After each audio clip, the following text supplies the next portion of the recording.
ان کا تو کچھ اور معاملہ تھا، دنیا والوں کا کچھ اور معاملہ ہوتا ہے، اس لیے حضرات صحابہ کو برا بھلا نہیں کہہ سکتے۔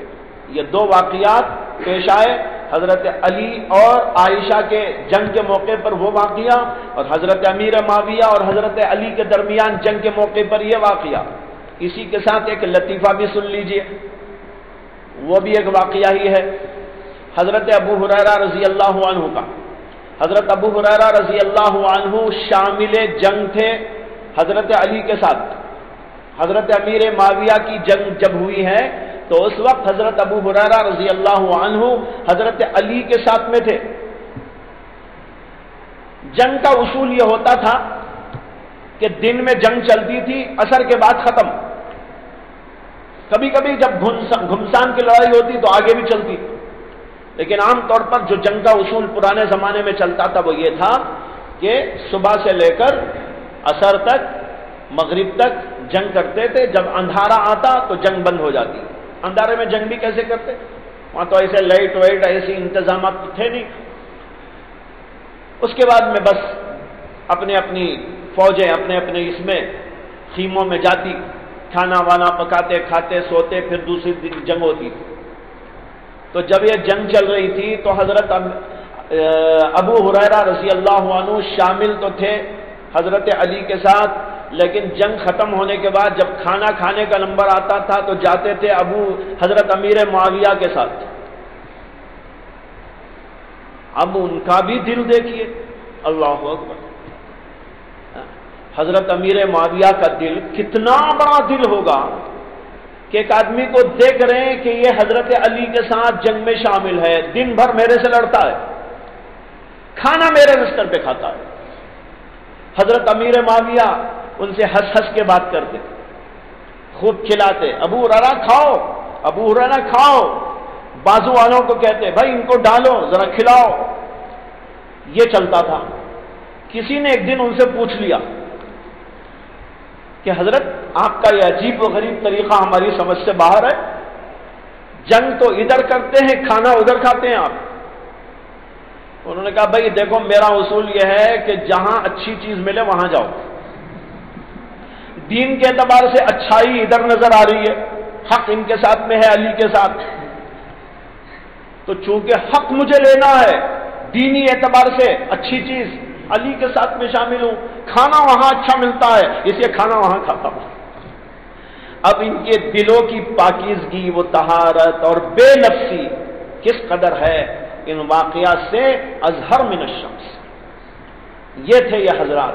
اس لیے حضرات صحابہ کی جنگوں کی یہ واقعات اور حالات پڑھ کر کبھی کبیدہ خاطر یا ان کے بارے میں بدگمانی کا شکار ہرگز نہیں ہونا چاہیے، بلکہ سمجھنا چاہیے کہ صرف اور صرف اللہ کو پیش نظر رکھ کر اپنی اپنی آخرتوں کو بنانے کے لیے، اپنے خدا کو راضی کرنے ہی کے لیے سب کچھ انہوں نے کیا تھا جو کچھ کیا تھا۔ باقی انسان ہے، غلط فہمی ہو سکتی ہے، انسان ہیں، بشر ہیں، تو ان کو جو ہے اجتہادی طور پر خطا ہو سکتی ہے، اس لیے خطا ہوئی اجتہادی، اس لیے ہم دونوں کو حق پر نہیں مانتے، ایک حق پر ایک ناحق پر، لیکن وہ ناحق پر جان بوجھ کر نہیں، اجتہادی طور پر۔ جب اجتہادی طور پر غلطی ہوتی ہے تو اللہ تو اس پر ثواب دیتے ہیں۔ اب یہاں علماء نے یہ بھی بحث کی ہے کہ حضرت علی اور ان حضرات کی جو جنگیں ہوئی ان میں کیا ہمیں تعین کرنا چاہیے کہ حق پر کون ہے، ناحق پر کون، یا اس کی تعین نہیں کرنا چاہیے؟ اس میں علماء کے دو نقاط نظر ہیں۔ بعض علماء کہتے ہیں کہ ہم کو اس بحث میں نہیں پڑھنا، اس لیے کہ وہ ہمارا مسئلہ نہیں ہے، اللہ کا ان کا معاملہ ہے، وہ اللہ وہاں دیکھے گا۔ ہمیں تو یہ یقین رکھنا چاہیے کہ انہوں نے جو کچھ کیا ہے وہ اللہ کے لیے کیا ہے، ان میں سے ایک خطا پر ہے ایک حق پر ہے، لیکن کون کیا ہے وہ ہم یہاں فیصلہ نہیں کرتے، اللہ پہ چھوڑتے۔ لیکن بعض علماء نے اس بات کی بھی اجازت دی ہے کہ تعین بھی دلائل کی روشنی میں کر سکتے ہیں، اس لیے جمہور علماء کی رائے یہ ہے کہ حق علی کے ساتھ میں تھا رضی اللہ عنہ، اور یہ حضرات اجتہادی خطا کر گئے تھے، اس لیے کہ حضرت امیر المؤمنین علی رضی اللہ عنہ جو کچھ پیش کر رہے تھے وہ عذر ہی تو تھا۔ کہ بھائی میں اس وقت یہ کام نہیں کر سکتا. ان کو غلط فہمی ہو رہی تھی، وہ ان کی غلطی ہے، غلط فہمی ہے. باقی حضرت علی کی طرف سے تو معاملہ بالکل صاف تھا، اس لیے حضرت علی حق پر تھے. دوسرے حضرت. وآخر دعوانا الحمد للہ رب العالمین.